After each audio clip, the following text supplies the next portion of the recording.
Bienvenidos de nuevo, hoy hablaremos de neonatología, parte 2. En este video vamos a revisar la patología neurológica y la patología respiratoria, así que no te vayas a ir. Mira la descripción de este video, ahí vas a encontrar el material extra de estudio de Red Médica, un enlace hacia nuestra biblioteca gratuita con múltiples archivos dedicados al ENAM y enlaces con la bibliografía que yo utilicé para pasar al ENAM.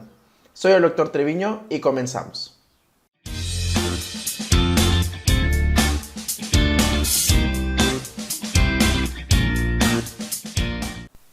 Antes de continuar con las patologías que vamos a revisar el día de hoy, me gustaría dejar un poquito más claro el tema de hipoacusia neonatal, porque siento que en el video anterior no quedó del todo claro. Y en forma sencilla debemos de saber que las autoemisiones acústicas, que es las siglas OEA, las vamos a realizar para poder medir la función coclear. Y estas se deben de realizar a las primeras 48 horas de vida de todos los recién nacidos. ¿Cuándo les vamos a hacer? A la primera semana. Si nuestro estudio a las primeras 48 horas salió con un resultado patológico o si el paciente tiene factores de riesgo para hipoacusia neonatal, que son los que mencionamos en el video anterior. Si tiene alguna de estas dos condiciones, vamos a volver a repetir a la semana de vida y después de esto hay que realizar una confirmación con los potenciales auditivos evocados, que es el PATEC. Y esto se debe de hacer antes de los 3 meses, porque idealmente estos pacientes necesitan iniciar su tratamiento en el tercer mes de vida. Ya quedado claro eso, vamos a continuar con el video per se. Que te quede muy claro lo siguiente que te voy a decir, porque es algo que te debes de tatuar para el ENAM, en el aspecto de pediatría. En todo el bloque de neonatología, al igual que es algo que deberías de aplicar en pediatría, es muy importante que recuerdes la clasificación de acuerdo con la edad gestacional, ya que esto te va a ayudar a realizar diagnósticos diferenciales de una manera muy rápida y muy sencilla. Así que quédate a ver todo el video porque te voy a explicar en cada patología cómo debes de hacerlo. Vamos a entrar ahora sí a la patología del sistema nervioso central. Y la primera enfermedad de la que hablaremos es la hemorragia de la matriz germinal. Debes de saber que la matriz germinal se encuentra debajo del epéndimo y se encarga de formar neuronas hasta la semana 20 de gestación, por lo que es una zona muy vascularizada. A las 32 semanas de gestación se completa el cierre de la matriz germinal, por lo que en un caso clínico típico de esta enfermedad es que va a ser un paciente pretérmino, porque después de la edad gestacional de 32 semanas va a ser muy poco probable que ocurra esta enfermedad. Y nosotros debemos de sospechar si el caso clínico nos da los siguientes factores de riesgo que se encuentran asociados, como los cambios vasculares en la mamá, que puede ser hipotensión, hipertensión o la infusión rápida de líquidos. Además, si la mamá se sometió a ventilación mecánica o estuvo en un periodo de hipocarbia. También debemos de recordar que los glucocorticoides van a reducir su incidencia, siendo la betametasona la que mejor cumple este propósito. La clínica en estos pacientes se va a presentar en el día 3 a 7 de vida y puede cursar en algunos casos asintomática. Todo esto va a depender del nivel de la hemorragia y para esto vamos a utilizar la clasificación de Volpe. Esta clasificación nos va a hablar de 3 tipos. Antiguamente había 4 tipos y ahorita te voy a explicar por qué ya no existen. El primero va a ser una hemorragia subependimaria, pero que va a ocupar menos del 10% del espacio. Esto va a ocurrir en el 40% de los casos y va a tener un buen pronóstico, con muy pocas complicaciones. El segundo grado va a ser una hemorragia interventricular, pero que va a estar ocupando este espacio del 10 al 50%. Tiene una frecuencia del 20% y su pronóstico también es favorable. El grado 3 va a ser una hemorragia interventricular, pero que va a estar ocupando más del 50% del espacio. Característicamente, el grado 3 es más frecuente que el grado 2, hasta en el 25%, y aquí sí van a existir secuelas en su pronóstico, que van a alcanzar del 35 al 50%. Y dentro de las complicaciones que podemos observar es la presencia de hidrocefalia. Mientras que el infarto hemorrágico periventricular, que antes era considerado el grado 4, puede ocurrir en cualquiera de los 3 grados, por lo que se considera ya más una complicación. La frecuencia de que esto ocurra es del 15% y los pacientes con infarto hemorrágico periventricular tienen secuelas a largo plazo hasta el 75% de ellos. Una de las complicaciones asociadas es la leucomalacia periventricular y la parálisis cerebral infantil. El estudio de elección para esta patología va a ser el ultrasonido transfontanelar y el tratamiento va a ser de acuerdo a las complicaciones que presente. Pasamos ahora a la encefalopatía hipóxico-isquémica. En esta enfermedad nos van a describir a un paciente de pretérmino, término o postérmino, cualquiera de ellos, aunque es más frecuente que nos la pregunten en un paciente a término y postérmino. Pero lo más importante en este caso es que debes de identificar la presencia de asfixia perinatal, y esta va a consistir en la triada de pH menor de 7, Apgar a los 5 minutos menor de 3 y que es considerado el más importante, y el tercer punto va a ser alteraciones del estado mental. Estos pacientes clínicamente van a cursar con disminución del estado de alerta, incluso irritabilidad con periodos de hipotonía, recuperación e hipertonía. Además, va a haber alteraciones en los reflejos y al final de su evolución clínica puede llegar a presentar falla multiorgánica. Van a existir dos clasificaciones que son muy importantes y más que te las aprendas es que recuerdes el nombre de las dos. La de García-Alix, que es creada de aquí de México, y la de Sarnat, que es la clasificación internacional. El diagnóstico va a ser clínico y además nos podemos ayudar con el ultrasonido transfontanelar, la TAC y la resonancia magnética. El tratamiento va a estar enfocado en esos pacientes de acuerdo a medidas de neuroprotección, donde vamos a estar evitando la hipo o la hiperglicemia, las alteraciones iónicas y la acidosis metabólica. Y dos puntos muy importantes: evitar la hipocarbia y además evitar la hipertermia. También debes de saber que es la causa más frecuente de convulsiones neonatales y en ellas el tratamiento agudo va a ser el diazepam, pero el tratamiento crónico, y que es el que te preguntan, va a ser el fenobarbital. Además, como es un aspecto en donde existe asfixia y la asfixia va a afectar a todos los órganos, también se va a asociar a enterocolitis necrotizante. Y cerramos neurología con la leucomalacia periventricular. Nuevamente vamos a tener un paciente pretérmino, por lo que debemos de saber que esta enfermedad va a ocurrir antes de las 32 semanas de gestación. Si el caso clínico nos están poniendo que el paciente tiene 37 semanas de gestación, no hay ningún motivo por lo que tú debas de seleccionar esto como una de las opciones correctas, ¿de acuerdo? La leucomalacia periventricular va a ser una lesión isquémica de la sustancia blanca periventricular y va a ser la principal causa de secuelas neurológicas a largo plazo, entre las que podemos encontrar secuelas motoras como la parálisis cerebral y la diplegia espástica. Además, alteraciones intelectuales y visuales como el nistagmo, el estrabismo o la ceguera. Debes de saber que en su fase aguda se va a encontrar los pacientes asintomáticos y nosotros nos vamos a dar cuenta de la enfermedad cuando el paciente está tratando de cumplir los hitos del desarrollo y no los llega a alcanzar o no llega a alcanzar las metas, y es cuando nos damos cuenta. El signo más precoz de esta enfermedad va a ser la espasticidad en los miembros inferiores. También la betametasona va a disminuir el riesgo de leucomalacia periventricular.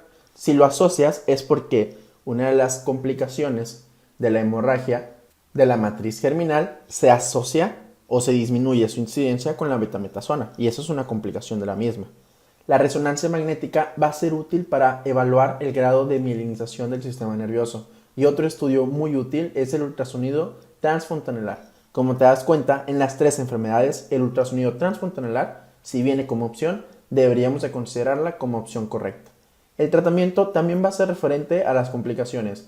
¿Y qué otras enfermedades neurológicas neonatales debes de saber? Pues tienes que saber muy bien lo que es la meningitis, porque es algo que te pueden llegar a preguntar, más que nada en el contexto de la sepsis, pero es algo que vamos a revisar propiamente cuando tengamos nuestro video de meningitis. Ahora sí, pasamos a la patología respiratoria neonatal. Y la primera enfermedad de la que hablaremos, y que bien, ya hablamos también, pero es tan importante que la vamos a volver a repetir, es la asfixia neonatal.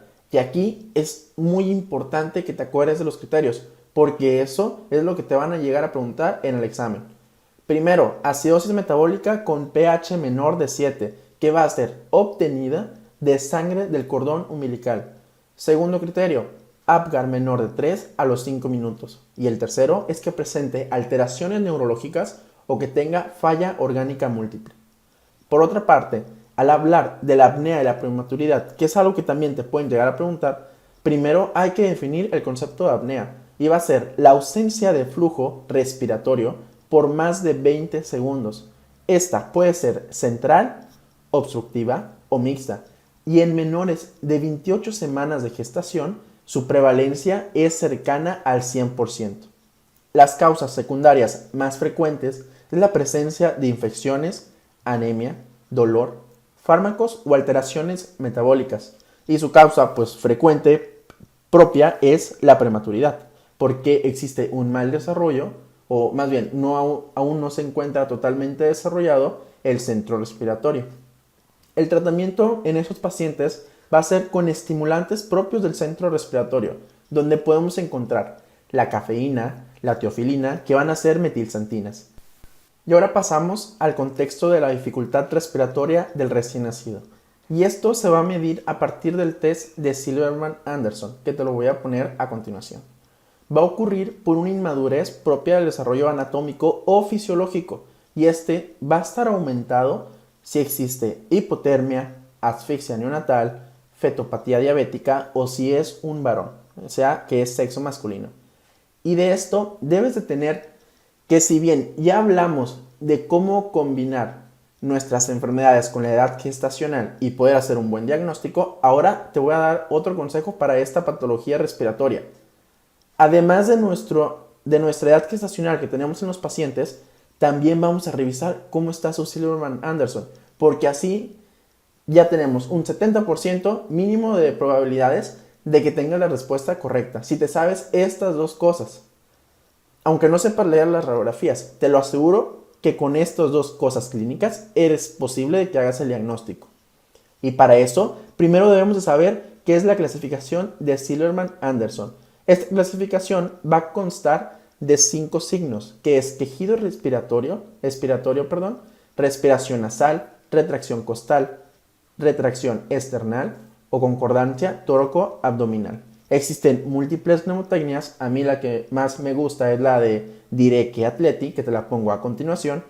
Y lo que debes de saber de esta clasificación, primero es que te la pueden preguntar así individualmente. Te ponen el caso clínico, tú como experto clínico ya dijiste, el paciente tiene una taquipnea transitoria, o el paciente tiene un SAM, o el paciente tiene enfermedad de membrana hialina. Pero no te preguntan eso, te preguntan, ¿cuál es el Silverman-Anderson que tiene el paciente? Eso puede ser nada más la pregunta, así que te la debes de saber. Y es un caso muy parecido a lo que ocurre con la clasificación de Apgar. Las dos clasificaciones más importantes que te debes de saber si quieres ser residente. Y ahora, ¿qué otra cosa debes de saber de esto?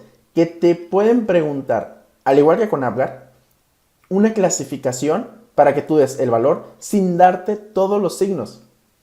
No sé por qué hacen eso. Para mi consideración es algo que no se debería de hacer porque las clasificaciones son para que pongas toda la clasificación. Pero te pueden preguntar, o más bien en la pregunta puede decir nada más 3 signos, 4 signos, pero nunca o casi nunca te ponen los 5 signos clínicos. Entonces, ¿qué es lo que tú debes de hacer? Tú debes de contestar lo que viene en la pregunta nada más. Nada de estar pensando es de que si ya tiene 3 puntos, probablemente tenga el otro que no me mencionan también esté muy mal y le pongo 5 puntos o algo así. No, no y no. Automáticamente tienes una respuesta incorrecta si tratas de adivinar un signo que no te están dando. Entonces, se contesta lo que se ve. Y eso aplica para todas las enfermedades, todas las preguntas que te vayan a hacer en el próximo ENAM. Y ahora sí, vamos a ver también que el test de Silverman-Anderson nos va a ayudar a clasificar a nuestro paciente de acuerdo al grado de dificultad respiratoria que presenta. Y además, esto es más clínico que para el ENAM, o sea, más de utilidad clínica que para el ENAM, es que de acuerdo a la puntuación vamos a interpretar y dar tratamiento. Si tiene 0 puntos, nuestro paciente no tiene dificultad respiratoria y el tratamiento no va a ser ninguno. Si tiene entre 1 a 3 puntos, va a tener dificultad respiratoria leve. Y aquí el tratamiento que le podemos brindar al paciente es flujo libre y puntillas nasales. Mientras que si el paciente tiene de 4 a 6 puntos, va a cursar con dificultad respiratoria moderada, lo que significa que aquí debemos dar un manejo ventilatorio un poquito más fuerte, como es el CPAP o la mascarilla con reservorio. Y ya si el paciente tiene 7 a 10 puntos, aquí estamos hablando de una dificultad severa. Y el tratamiento va a ser la ventilación mecánica invasiva. Primera enfermedad de la que hablaremos, enfermedad de membrana hialina. Y aquí el prototipo del paciente va a ser un paciente prematuro, debido a la inmadurez pulmonar, que es lo que nos va a causar la dificultad respiratoria. El Silverman-Anderson que vamos a tener en sus pacientes va a ser de moderado a severo y que va a empeorar progresivamente. Es causada por un déficit del factor surfactante y algo muy clásico que llegan a preguntar en muchos de los exámenes de medicina es que el lípido más abundante del factor surfactante va a ser la dipalmitoil fosfatidilcolina. Clínicamente vamos a tener un paciente que va a presentar cianosis, aleteo de inicio precoz, con hipoxia y que no va a responder a oxígeno. Y además en la gasometría vamos a encontrar elevado el PCO2 y acidosis. A la auscultación podemos llegar a escuchar crepitantes. Un factor de riesgo adicional es el hijo de madre diabética, porque estos nenes, aunque estén grandes, macrosómicos y todo eso, realmente se encuentran inmaduros en su desarrollo, por lo que la edad gestacional real es menor de la calculada de las semanas. Quiere decir que un paciente que tenga 35 semanas de gestación, que venga si tu caso, 35 semanas de gestación, tiene datos de membrana hialina y te dicen hijo de madre diabética, muy probablemente sea membrana hialina, ¿de acuerdo? Así que aguas con esa consideración. La radiografía de tórax de las siguientes enfermedades que te voy a decir, te las tienes que tener tu proyección mental de cada radiografía, porque es muy común que las pregunten, e incluso me atrevería a decir que próximamente van a estar preguntando imágenes de forma individual. Es algo que podrían hacer, porque cada año tienen que aumentar la dificultad del ENAR. Solo esperemos que no suban o que no se les ocurra empezar a preguntar las dosis. La tele de tórax en esos pacientes vamos a encontrar un parénquima retículo granular, donde vamos a ver el aspecto de vidrio esmerilado. Además, la presencia de broncograma aéreo y atelectasia. Y puede haber varios tipos que te los voy a dejar a continuación. No es tan importante que te lo sepas, pero si ya dominas el tema, deberías de leerlos también. La prevención de esta patología se va a realizar con corticosteroides prenatales, teniendo en consideración que van a actuar después de 24 horas de su administración y el máximo efecto se va a obtener a los 7 días después de su administración y se va a mantener su efecto hasta 14 días, o sea, 2 semanas más. Los corticosteroides también se van a asociar a una reducción general de la muerte neonatal, a una reducción de la hemorragia cerebroventricular como la hemorragia de la matriz germinal, a la reducción de enterocolitis necrotizante. También reduce el ingreso a la unidad de cuidados intensivos neonatales y a la sepsis. El tratamiento de esta patología lo vamos a utilizar con una técnica que se conoce INSURE. Esta técnica es IN de intubación, SU de surfactante y de extubación. La cantidad de surfactante que se puede llegar a administrar son 200 miligramos por kilo en dosis única. Ya sabes que esto no es tan importante, pero en el laboratorio algo muy característico es que vamos a encontrar un cociente de lecitina esfingomielina menor de 2 como diagnóstico prenatal. Otras medidas que se pueden tomar es la aplicación de ampicilina y gentamicina para reducir el riesgo de sepsis materna, y es algo que te debes de quedar grabado en tus antibióticos porque es muy común que los pregunten, la combinación ampi-genta. Las complicaciones que se pueden llegar a observar es la persistencia del ductus arterioso, la displasia broncopulmonar, la presencia de un neumotórax y retinopatía del prematuro, todas condiciones asociadas a su prematuridad. Mientras que la taquipnea respiratoria del recién nacido o taquipnea transitoria del recién nacido, aquí vamos a encontrar un paciente a término y que va a tener un Silverman leve. Y ojo con esto, sí mejora con oxígeno, ya tienes una manera de hacer un diagnóstico diferencial. Va a ser un cuadro leve, precoz y autolimitado, y va a ocurrir por un retraso en la reabsorción del líquido pulmonar fetal en el momento del parto. Y los factores de riesgo principales van a ser la cesárea o el parto vaginal rápido, y es muy común que vengan en el caso clínico. Aquí en esos pacientes la frecuencia respiratoria va a ser mayor de 60, por lo que lo consideramos como polipnea.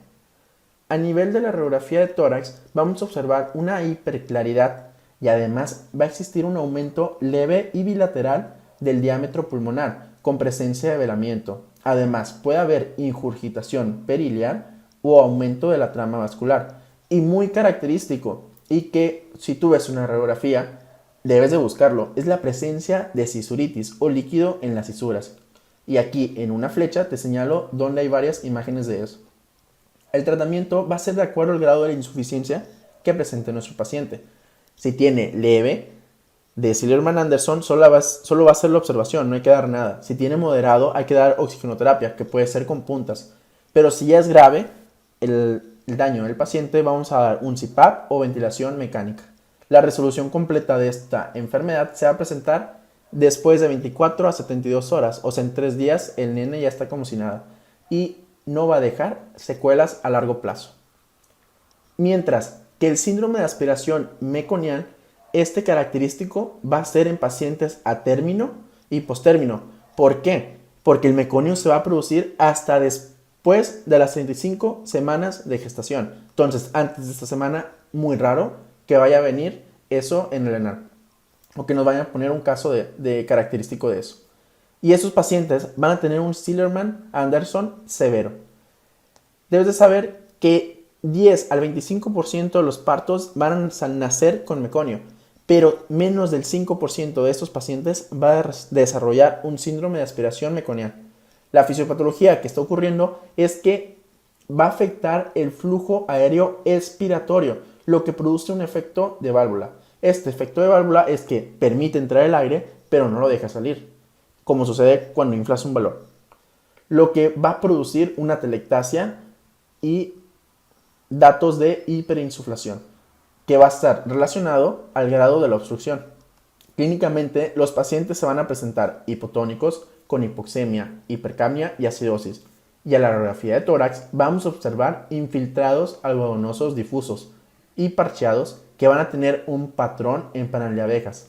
Además, podemos ver zonas de consolidación como la atelectasia y la hiperinsuflación pulmonar, que hace referencia a la presencia de más de 7 espacios intercostales. La prevención la vamos a hacer con aspiración traqueal directa sin estimular al paciente. Esto con fines de la ENAM, porque como te comenté en el video pasado, actualmente se prefiere dar ventilación de presión positiva para reducir el riesgo de asfixia. El tratamiento, cuando ya presenta a nuestro paciente síndrome de aspiración meconial, se va a realizar con ventilación asistida, surfactante y antibióticos para prevenir el desarrollo de infecciones. La complicación más frecuente en estos pacientes va a ser la fuga de aire con un neumotórax espontáneo. Otras complicaciones que se pueden llegar a presentar es la neumonitis química o la sobreinfección con Escherichia coli. Y además, recuerda, la complicación más grave va a ser la hipertensión pulmonar. Otra enfermedad muy importante es la displasia broncopulmonar. Y aquí debes de saber que se va a presentar en cualquier edad gestacional y va a cursar con un Sillerman severo. Y el caso típico del que nos van a hablar es de un recién nacido que va a tener un bajo peso, puede tener enfermedad de membrana hialina y que va a depender del oxígeno por más de un mes o más de 28 días. Los factores de riesgo asociados es la ventilación mecánica invasiva, altas concentraciones de oxígeno, exceso de aporte hídrico, presencia de ductus arterioso persistente o que tenga malnutrición, inflamación e infección. Va a ser causada por una toxicidad directa del oxígeno sobre el pulmón inmaduro y que puede llegar a producir barotrauma. La radiografía de tórax característicamente nos va a mostrar un patrón en esponja con tractos fibrosos y además va a haber áreas de enfisema intersticial, edema pulmonar, bulas y atelectasias. Y es necesario que aprendas a identificar cómo se ven estas imágenes, porque aunque no tienen nada que ver, para mí no parece nada, lo que te dicen de la imagen clásica como patrón de esponja, patrón en panal de abejas y todo eso, es muy importante que como quiera te las aprendas, porque te lo pueden preguntar con la pura imagen, te lo pueden preguntar con el nombre que se le da, como por ejemplo vidrio despulido, patrón de esponja, patrón en panal de abejas, etc. Por eso es muy importante que todo lo de enfermedad respiratoria lo relaciones muy bien. También, El tratamiento que le vamos a dar a estos pacientes es con oxígeno suplementario y además debemos de dar restricción hídrica, broncodilatadores y corticoterapia. Y la vitamina A va a reducir su incidencia. La mortalidad va a ser del 10 al 20% en el primer año de vida y las complicaciones asociadas es la hipertensión pulmonar persistente con posible cor pulmonale. Además, puede haber un retraso del crecimiento y del neurodesarrollo. Y es muy importante que recuerdes que el tejido dañado se va a regenerar hasta dentro de 2 años, o sea, después de los 2 años de vida. Mientras que la hipertensión pulmonar persistente va a ser más frecuente en pacientes a término y postérmino y se va a asociar como complicación de asfixia neonatal, de síndrome de aspiración meconial, de infecciones y de otras anomalías del desarrollo pulmonar. Clínicamente los pacientes van a cursar con cianosis central a las 6 a 12 horas de vida y el caso típico pues va a ser el paciente con los antecedentes que te mencioné, que además va a cursar con un cortocircuito de derecha a izquierda, entre los que podemos encontrar la persistencia del ductus arterioso o la comunicación interauricular. El diagnóstico lo vamos a realizar por ecografía, por la presencia de un gradiente de oxigenación pre- y postductal diferencial mayor al 10%. El tratamiento es con oxígeno y consiste también en evitar la acidosis. Podemos, en pacientes muy graves, utilizar membrana extracorpórea para su oxigenación y además en la hipertensión pulmonar está indicado el sildenafilo. Alguna de las secuelas que puede llegar a dejar es que tiene problemas de audición. Y a modo de resumen, les voy a dejar la siguiente tabla.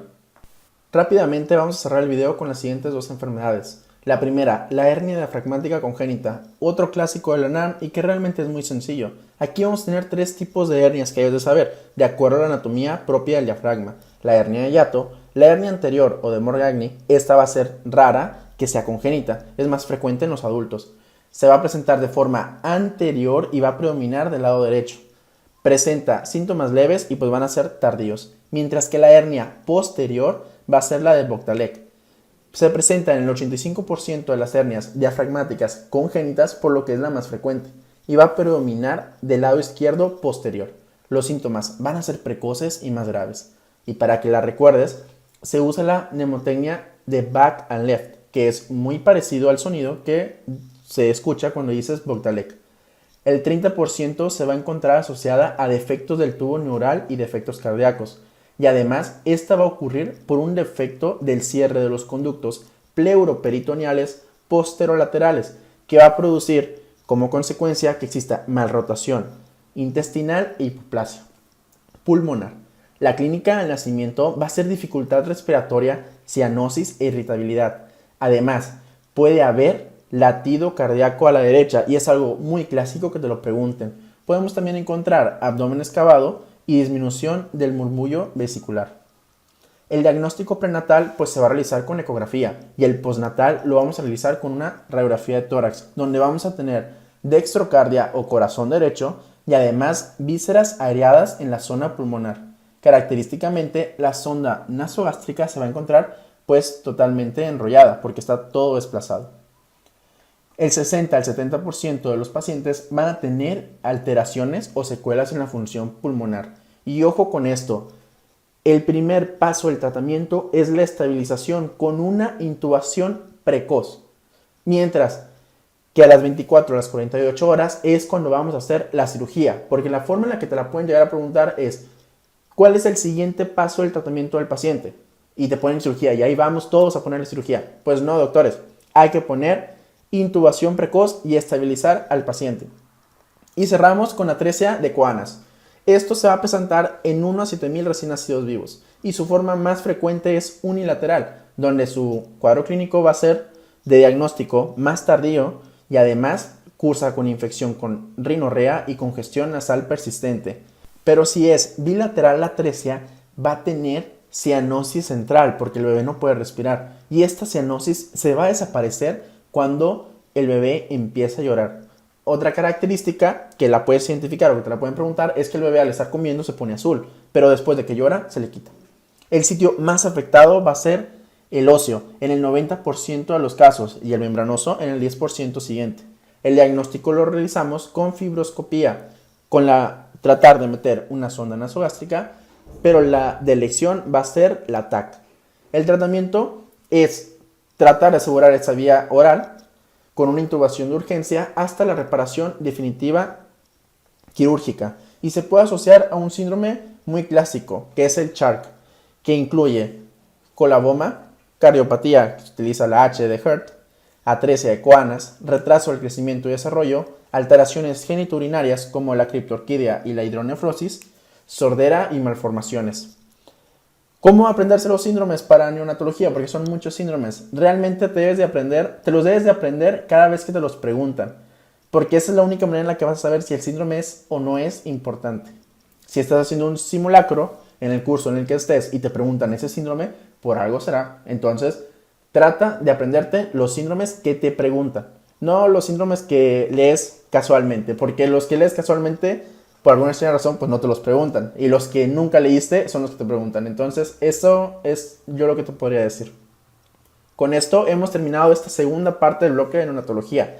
Como ves, son muchos temas y tenemos que revisarlos todos. Entonces, en las siguientes partes trataremos de abordar los temas un poco más sencillos para que alcancemos a ver todas las patologías.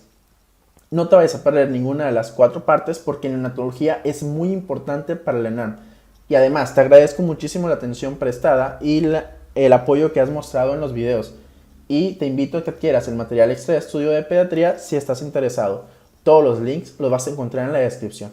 Te aseguro que te va a ayudar muchísimo a tu preparación dentro del bloque de pediatría. Soy el Dr. Treviño y nos vemos hasta el siguiente video. Chao, chao.